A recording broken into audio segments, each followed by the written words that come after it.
Sabay magbalantay nga pasagdahan nga di ka kakaon. La imo ang buhi, imo ang mga kandi ay puno pakanha, say mahitabo. Mo. Pahaboy nimo ay pakanha, say mahitabo. Mo.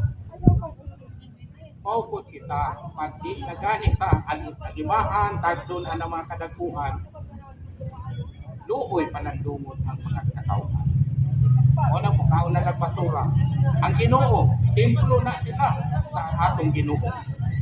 Pag-uol ang Ginoo magnataw sa iyang mga anak na naa sa kalisod. Pag-uol sila. Tungkol kay templo kanya. 1 Corinto 3:16. Wala pa mo matayod na kamo templo sa Diyos. Ang Espiritu sa Diyos nakapuyo niya ang tulod ninyo. Isa ang templo, isa ang mga katawhan. Isa tanan ang mga katawhan. Kay gilukat na ni Kristo, iusa na ta sa iyang lawas. Kita mga sanga si Kristo ang punuan nato. Nya, ang mga kadagkuan simbahan, kumusta? Ipasidanan sila, Ezekiel 34, 1, 2, 3. Kaya gingon, halaon ang magbalantay na wala magpakaon sa mga kaniro, pinunuan ng pakaon ng kapatid. Ito man ang magbalantay ng Israel sa inyo artiste, Papa sa Roma, mga obispo, mga kardinal, mga kaparian. Direpot sa amo, ang founder namo, ang bagungalan sa amo sa atong Ginoo, Ministro Santo Papa Paulino Agapay, o punay magbalantay diri sa amo. Tagaan ni o panginabuhi, bisan asang sudara, kwarta nga maabot simbahan mo, gaan itaganan ang Pangulo. O biyan nang naabot na rin, ay mga patigayong naging hatag sa among Pangulo, makaatil kitanan ng mga member.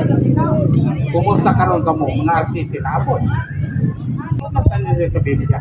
Mauna, na natukod ang pinili na nasod giluwas ng ipahinuli, gidumalahan, sa bagong ngalan sa atong Ginoo, Ministro Santo Papa Paulino Agapay, aron ipasig ulit ang mga gibuhat sa mga alagad sa unang panahon. Kung sa may ilang gibuhat sa una, nagtipik-tipik sila sa tinapay. Nagitagaan nila itong mga wala, nagitagaan, dayon, usara ang ilang una-una o kasi-kasi. O na ipasigulit nato.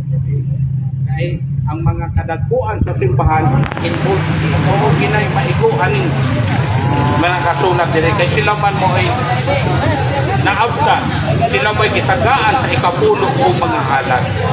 Nga kanang kwarta nga maabot simbahan, dili man para sa mga kadagkuan lang, kundi para sa tanan. Kung dili sa amo, pinili para sa tanan. Depende sa inyong reliyon. Pagtulunan o ang kita simbahan o mga pastoral ninyo maigang kupot wa mo kaabot dili mako nga pundok si Kristo may nagtukod anak kay kung si Kristo gani magtukod makaabil ang tanang mga tao.